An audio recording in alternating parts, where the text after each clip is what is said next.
নমস্কার, সেভনাভিক নিউজ নেটওয়ার্কে আপনাদের স্বাগত। আজ কবিগুরু রবীন্দ্রনাথ ঠাকুরের জন্মদিন। বিশ্বকবির 164তম জন্মজয়ন্তী উপলক্ষে ঘোলা পূর্বায়ন উদয়ন সংঘ ক্লাবে সড়ম্বরে পালিত হল রবীন্দ্র জয়ন্তী। দেখে নেব সেই ছবি।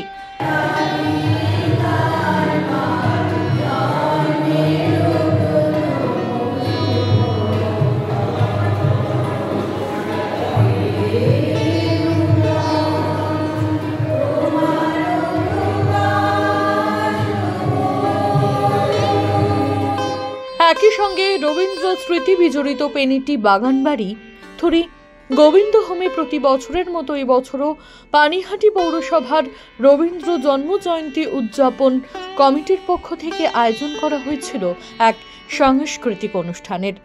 অনেকেই জানেন হয়তো, পানিহাটির বুকে 4 বার পা পড়েছে কবিগুরুর। এর মধ্যে 3 বারই পেনিটির বাগানবাড়িতে এসেছিলেন তিনি। রবীন্দ্রনাথ ঠাকুর প্রথমবার এসেছিলেন 1872 সালে। তার তখন মাত্র 11 বছর বয়স। ডেঙ্গু জ্বর থেকে বাঁচতে 18ই মে থেকে 30শে জুন প্রায় 48 দিন পানিহাটির পেনিটির বাগানবাড়িতে ছিলেন শিশু রবি। সেই স্মৃতি আজও বহন করে চলেছে গোবিন্দ হোম। এদিন রবীন্দ্র জয়ন্তী অনুষ্ঠান উপলক্ষে উপস্থিত ছিলেন রাজ্য বিধানসভার মুখ্য সচেতক, পানিহাটির বিধায়ক নির্মল ঘোষ, ভাইস চেয়ারম্যান সুভাষ চক্রবর্তী, আরও অনেকে।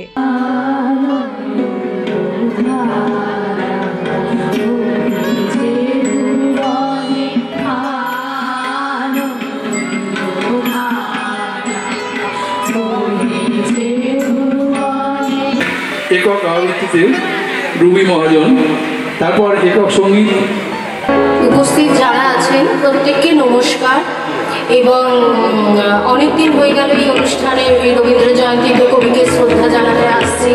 এবারে যে পারলাম, তার জন্য যারা এই অনুষ্ঠানের বেদনার গান, সেই গান শুনে কুসুন্ত তন্তনী তুলিল অশোক, মন হাতে দিয়ে তারা কহিল, এ আমাদেরই লোক, আর কিছু নয়। ফেরি তোমারে, কোথা হতে এলে তুমি হৃদি মাঝারে, সীমার মাঝে অসীম তুমি। ওগো ওই যে সন্ধ্যা নামে সাগর তীরে মলিন আলোয় পাখি মেলে, সিন্ধু পাড়ের পাখি আপন কোলার মাঝে সবাই এলো ফিরে। কখন তুমি আসবে ঘাটের পরে, বাঁধনটুকু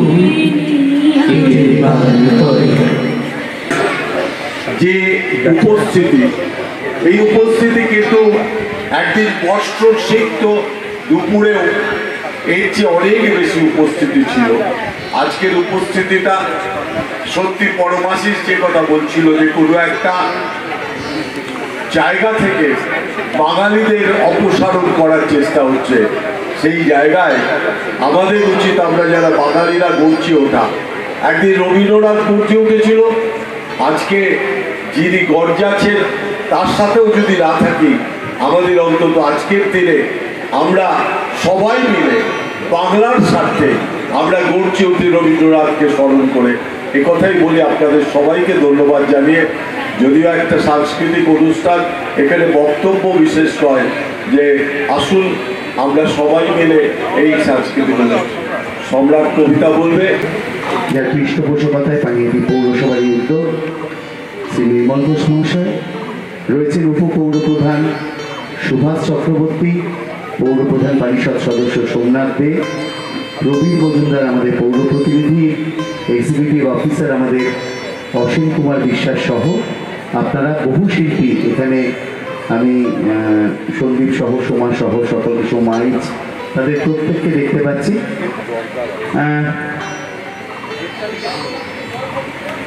25শে বৈশাখ গঙ্গাজলে গঙ্গা পুজোর মতো সামান্য কয়েকটা লাইন।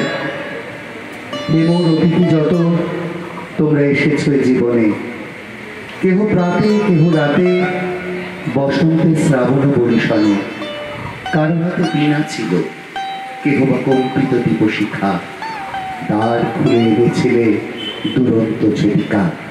বারবার নেমেছ প্রাঙ্গণে, যখন গিয়েছ চলে দেবতার পদচিহ্ন রেখে গেছ মোর কেহ তলে।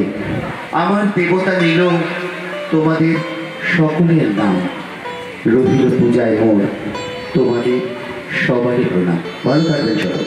আজকের দিনটি তো শুধু আমাদের বাঙালি বলে আমরা গর্বিত, আমরা স্পন্দিত নই, সারা বিশ্ববাসী এমন মানুষ যেন যুগে যুগে আসেন যারা ঈশ্বরের অবতার।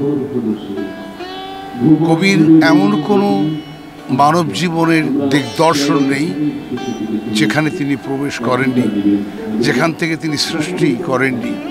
তার সৃষ্টি অমর হয়ে থাকবে শত শত বছরেও। আজও তার সৃষ্টিকে মানুষ যখন ধীর এবং ধীর চিত্তে তাকে শোনে, তাকে পরখ করে, তাকে উপলব্ধি করে, মানব জীবন সার্থক হয়ে যায়। কবিতাতে, ছোট গল্পে, নাটকে, গানে, শিল্পে, অঙ্কনে এমন কোনো দিক নেই রাষ্ট্রবিজ্ঞানে রাষ্ট্রের প্রতি তার শ্রদ্ধা, রাষ্ট্রের একতার প্রতি তার দায়বদ্ধতা, বিশ্ববাসীকে তিনি উদ্বেলিত করেছেন। সেই মানুষটি এখানে একদিন লাটুবাবু ছাত্রবাবুর বাগান, পরবর্তীকালে পেনেটি বাগান, আজকে গোবিন্দ হোম। তার পদস্পর্শে, পূর্ণ স্পর্শে আমরা সব আমাদের জীবন জীবিকা, আমাদের এগিয়ে যাওয়ার পথকে মনে করি তার আশীর্বাদ নিয়েই, তার জীবনের শিল্প আমাদের জীবনের অঙ্গীকার নিয়েই আমাদের এগিয়ে যাব। এমনটাই আমাদের আজকে যখন ভারতবর্ষে ধর্ম নিয়ে, বর্ণ নিয়ে, জাতপাত নিয়ে হানাহানি চলছে, তখন কবিরে করি আহ্বান, তুমি এসো, এই মানুষের দুর্বুদ্ধি থেকে তুমি ভারতকে রক্ষা করো। যিনি বঙ্গভঙ্গের সময় থেকেই শুরু করেছিলেন যে না, ধর্ম বর্ণ মানুষের পরিচয় নয়, মানুষের পরিচয় মানুষ এবং দেশের পরিচয় দেশ। তিনি তাই সেদিনকে হিন্দু, মুসলমান, জৈন, খ্রিস্ট সব ধর্মের বর্ণের মানুষের হাতে আমাদের মায়েদেরকে দিয়ে তিনি রাখি পরিয়ে দিয়ে তিনি বিশ্ববাসীর মন জয় করেছিলেন। এখানেই তো মানব জীবন, এখানেই তো মানুষের জন্ম সার্থক। তাই কবিগুরুকে আজকে প্রণাম জানিয়ে আজকে উপস্থিত সকলকে, যারা পৌরসভার থেকে এসেছিল, সাংবাদিক এসেছিল, যারা পরমাশিস সহ এই যারা সঞ্চালনা করেছেন, তাদের সকলকে শুভেচ্ছা শুভকামনা জানিয়েছি।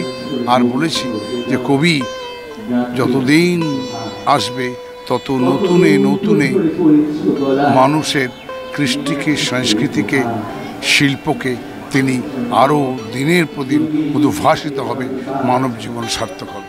চন্দন সেনগুপ্ত ও শ্যামলেন্দু পালের রিপোর্ট, সাবনাভিক নিউজ। সমস্ত খবরের এক্সক্লুসিভ আপডেট পেতে লাইক করে সাবস্ক্রাইব করুন সাবনাভিক নিউজ। সেই সঙ্গে বেল বাটন প্রেস করতে ভুলবেন না। আপনাদের একটা সাবস্ক্রিপশন আমাদের জন্য অত্যন্ত মূল্যবান। জয় হিন্দ।